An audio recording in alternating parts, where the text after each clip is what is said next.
Like, hey, a banner is something that's actually important. You're in for a real treat because Doug Hewson is joining us today, and we're going to talk about the essential things you need for a YouTube banner. Tell us about your channel and a little bit about what you do. Well, my channel is all about helping YouTubers understand YouTube better.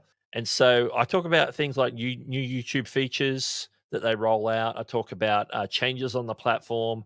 I talk about how to use the platform functionally, whether it's on desktop here. Sometimes I talk about mobile as well. I have a mobile channel that's sort of dedicated to that as well. And so, yeah, if it's anything to do with YouTube in regards to changes on the platform, latest news, how to do the things that you need to do, like how to upload a video or how to verify your channel, advanced features, when they make changes like taking away the channel tab or or moving the about tab from being a tab to being a little title to click on your homepage, and that's likely to change again in the future. When those changes happen, I try and cover them on my channel, and so you can find me on YouTube at Doug Houston YT. YouTube banners, that's one of the first things people see when they come to a channel. Why should creators have them? Well, a YouTube banner is essentially a free piece of advertising for your channel, but basically it will tell people what your channel is, what it's about, and hopefully attract people in to discover more of your content. Have you seen people do things that are wrong with their YouTube banner? First thing that people do wrong is not use one at all.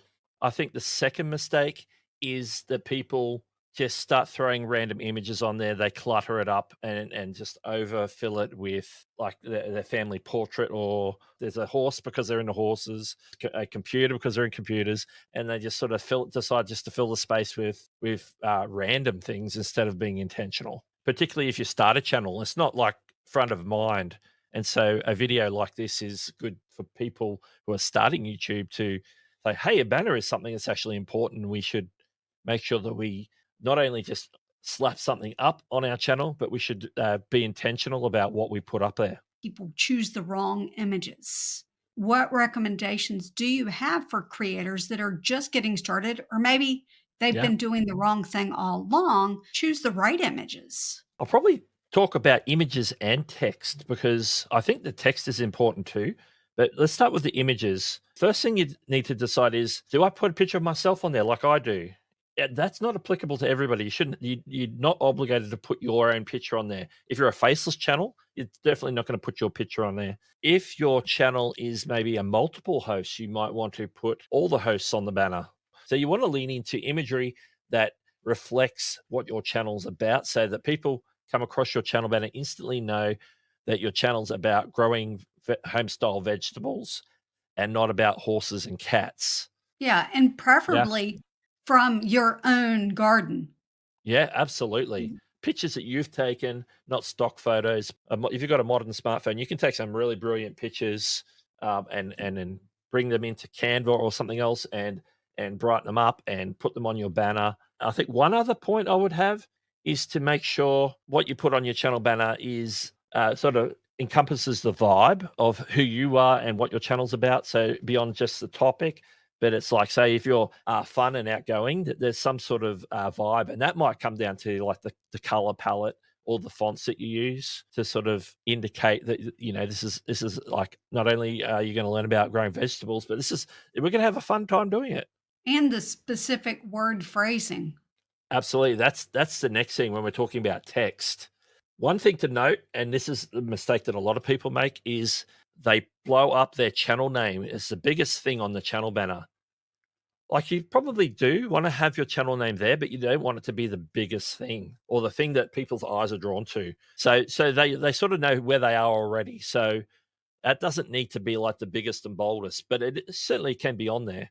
The reason why I was smiling is because, my name is one of the biggest things on my channel, but The thing with your channel name is it tells people what your channel's about. Like, if it was my name up there, the channel's not yeah. about me, like, I'm the host, but the channel's not about me. So it's about, I talk about YouTube. Where it does work well is when the channel name is part of the description of what the channel's about. Like, the Creator Classroom is very much description of what you're gonna be talking about. There's a clear message of teaching around your channel. So that's like the overarching vibe, and so that still works. So it can be big if your channel name's practically explaining what your channel's about. For every rule or best practice, if you're breaking that rule, have a valid reason for it. Yeah, but sometimes best practice can be broken because sometimes best practice isn't always best practice. One of the bigger mistakes I see is people not sizing their banner right. Why is it important to properly size your banner so that it is, I'm trying to think of the word, optimized for those different devices? The first challenge for anybody who's new to YouTube is understanding the way that YouTube's actually framed their channel banners, because they give you a size that is basically a variant of a 16 by 9 thumbnail, but it's a lot larger. Yep. It's I believe the minimum size you can have is 2048 by 1152 pixels. But the ideally you want to go for something that's sort of around the what you'd call the 1440p sort of size, which is 2560. Look at my notes here by 1440. Yeah.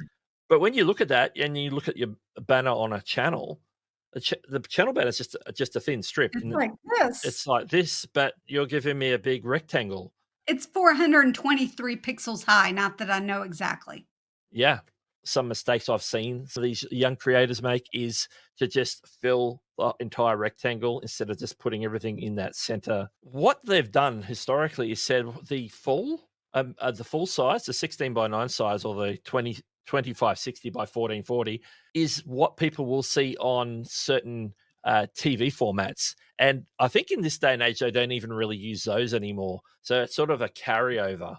So a lot of the space on the channel banner file is actually something that not a lot of people are going to see. In this conversation, Doug talked about how you can't really see the full YouTube banner on the television. That now appears to have changed. When you're on a video, you're going to go up to the channel profile, go to channel, and you're going to notice that you can sort of see the full banner. You can see everything above and some of what's below. P.S. This video was actually already made. I was in the process of scheduling it when I went to YouTube and saw another creator's YouTube banner was, you could see the whole thing. And I was like, oh, I need to film a little more for that video.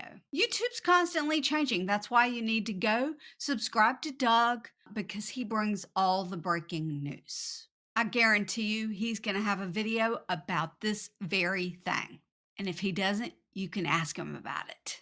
What they do give you is this section across the middle of the banner that is actually what shows up on your desktop, even smaller in on your mobile device. And so there's a different set of sizes depending on what device. So you have to sort of cater for them all, knowing that the smallest area, which is the desktop minimum, and what they also call the mobile size, is the size is the portion that everybody will see no matter what. So that's where you've got to fit your key information and images and everything else. If we look at your YouTube banner right here, like what would be optimized for mobile is probably like this Yeah. part where it says Neminati, Yeah. all the About way there. to Yeah. the right. I don't know that on mobile your Vid Summit badge would show. I'm gonna show you what it looks like on the mobile. And what I'll do is I'll take the screenshot and send it through as well. Okay. But let's have a look. It looks something like that. So yeah, so you can see that the mobile device is cutting off a whole lot more. So the essential piece of information has to be right in the center. One of the options is to center that text right in the Yep. middle and then maybe put some images either side. But for me, I basically just moved it to the side and put my personal picture in there. So it's a little bit offset, but everything fits for mobile and for desktop, which is the two main ones you want to cater for. The banner's an opportunity for you to define your brand and Absolutely. and define exactly what the viewer is going to get. People know, "Oh, well, if I go to the creator classroom, I'm gonna learn how to use Canva for YouTube. If I go to Yeah, Doug Houston, you're gonna get creator advice for YouTubers." that's it. If it were me, tools, tips, tutorials, and news weekly, I might would drop off the weekly. Absolutely, because that's like a commitment to your audience. They'll hold you to it too in the comments. They'll say, "Hey, you said you were gonna publish on Monday and Thursdays, and, you published something on Wednesday, and I missed it because I wasn't looking out for it." So if you can't commit to, say, a schedule that you're gonna put on there, then it's better to leave it off for sure. What made you choose the images that you chose for your banner? You were very specific with them. In all of this, part of this is a personal brand. The name of the channel is my name. There's a personal aspect to that. So I need to be on there to say, "Hey, this is me." So that's the key one. So it's just the same picture that I use for my profile picture, as you can see in that screen share. I've had different versions of the hand holding the mobile device, and every year or two, I might change out the screenshot image that's on that phone, or I might update the phone to something that's a little bit more modern. Over on the other side, this is new for 2024. Is I've added sort of me holding my Vid Summit badge. I used to have like a MacBook sitting there for years, and there wasn't really any reason for having a MacBook sitting there other than I like tech and I use like Macs, but it was something to sort of balance that space. Now I'm using the Vid Summit attendee badge. I decided to use that picture because I believe it's like a little piece of social proof to say, "Hey, I know something a little bit about YouTube because I've been to these events. I've sat under like some of the best in the world and understood what they've talked about." I know that a lot of YouTube educators recommend using Canva templates for YouTube banners. And Yeah. I personally have found that a lot of those templates are not formatted properly Mm. for mobile device for desktop. Yes. I noticed that myself, so I'm in agreement with that. I feel like they can often steer creators in the wrong direction when it comes to sizing and branding. So Yeah. I'm just wondering what your hot take is on using Canva templates for YouTube banners. Yeah, that's a good question. And I'd noticed the same thing. I was looking through some of the templates yesterday when I was preparing, and I noticed that some were offset to the point where some of the imagery and or the text was too far to the left or to the right, so it was going to get cut off, as you say, with on like a mobile device. It might have just snuck in on desktop, but the mobile device is cutting it off. And that's a trap because I'll upload that and think it looks great. It might look good on desktop, and then people looking at on their mobile device and or the viewers, people come along the channel and they can see it. Some word, the middle of the word is cut off, so they didn't get the beginning or the end of the word, or their picture is cut halfway through, so it's like they're getting like half the host. If you're not aware of the way it needs to be laid out, is where the templates can trap you into, I'm just going to change the text and leave it exactly where it is, and it misses the mark. It can be really helpful. Yeah, the danger is the alignment, and the danger also, as you mentioned, with the personalizations. So the colors might be all wrong. Definitely, you're going to be changing the text to customize it. But sometimes you might just leave everything else as is. But it's not really your channel colors. You're using yellow on your thumbnails, and you want to go for a yellow theme on your banner. But the one you like the design of, it's red. So then you got to, okay, will this look good in yellow? And so yeah, it becomes a lot more work. If you are alert, you can get by with the templates, I think. If you start from scratch, the downside is then if you don't have a lot of design skills, you might come up with something looking a little bit ordinary. Sometimes when you start out, maybe a template is a good thing, but you could fall into one of those pitfalls we talked about. After you get the sizing right the first time Yeah, and sort of your style the first time, you can use that on loop. yeah. Last year, my background was more of a gradient. Mm. This year, I decided gradients out. I want something else instead. I find the same thing. Once I've got a template built, I can replicate that out a lot quicker and do a new design using a different template. So when I started some of my side channels, I needed banners that were similar. Everything was half done already because it was already there. I just had to change out some things from the theme of my channel to the theme of the other channel. I'm going to show you how bad my first one was. You ready? Okay, it's not the worst I've seen. What I will say is it is simple. No, no, no. I'm Oh, sorry. This that's is not the the one. first one I did. This is the Ah, first one I did. But, okay, yeah. So like Uh, the colors work. Like you're sticking with the blues and sort of the aquas and and the greens and a bit of white and a bit of black. Like, That's probably an example of probably a little bit too much imagery. so I've just slowly adjusted, and then but this is when I really started refining it. Yeah. Your last banner should be the best banner. What do you think about paying somebody to make a banner for you? Definitely some pros and cons. Obviously, if you hire someone that you trust, maybe a graphic artist, somebody that you know has experience making art for YouTube, particularly where it's thumbnails or channel banners, you know that they're going to have an understanding on firstly all the stuff that we've talked about in regards to the layout and where things need to go to fit desktop, fit mobile, and so on. Finding someone like that could be a challenge, and so that you could find someone local, like a graphic designer. The other way, some people might go with something like a service like Fiverr. That could be wildly hit and miss. You could get somebody who's really on the ball, or you could get somebody who's just gonna go and grab a Canva template and fill it out and then send it to you. You could have done that yourself. Then maybe you want to start, inquire somewhere else. The technicalities of uploading a banner. Yes. Some people say I have trouble with that. So I thought that we could just walk through as Yeah. if I don't know what I'm doing, but I thought I would bring up a screen and walk through the technicalities of uploading a banner. Where would Absolutely. I go? Okay, if you're on desktop like you are, what you want to do is firstly go to your YouTube studio. So And where would that be? if you go to the top right, you can see your little profile picture in the top Yep, right corner there. If you click on that, it'll pull there down it and you can is. see that if you go down a few, it says YouTube Studio. You Yep. click into that, you're on the dashboard. This is where you can see things about your channel. Down in the left-hand Oh, menu there, you're going to see a section called customization. right here, So if you click customization. on that, this puts you into a section where you can do all the sorts of things like the layout of your homepage, your branding, some basic information about your channel. So this first tab here is the layout of your homepage. But what you want to do for this is go into branding, which is where you've just gone here. And you can see from the top there, you can put your profile picture in.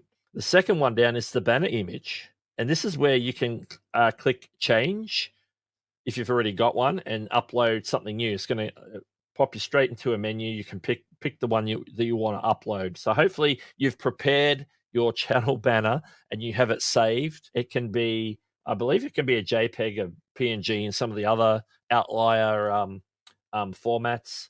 If it's not the right dimensions, it's going to stretch in one direction or the other.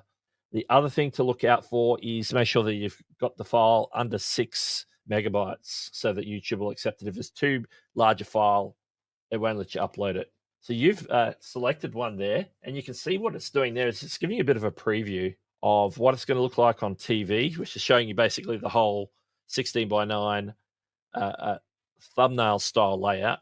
And then the section in the middle, it says viewable on desktop and viewable on mobile when you hover into the middle or on. That's the section that's available for all devices.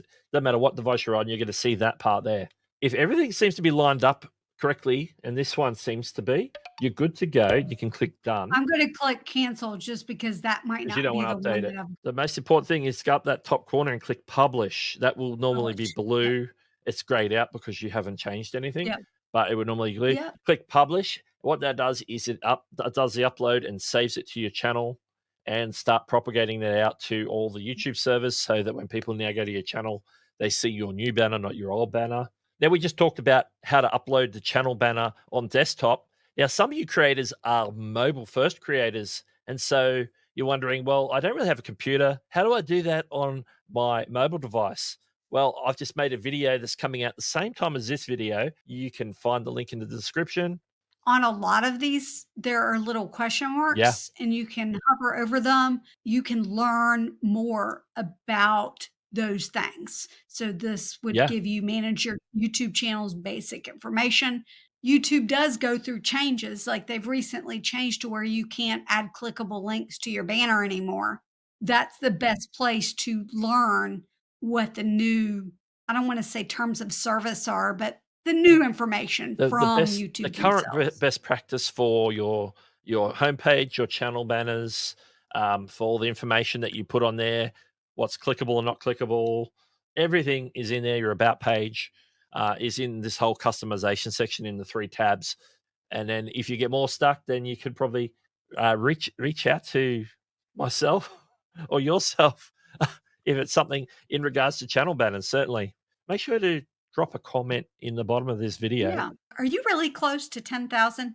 I'm 160 away. I'm usually moving around 80 to somewhere between 80 to 110 per month. So Doug and I have talked at length about essential tips for YouTube banners. And one things we did talk about was YouTube banner sizing. Click here to watch one where you can learn the trick that I use to make sure that my banners are sized right every single time.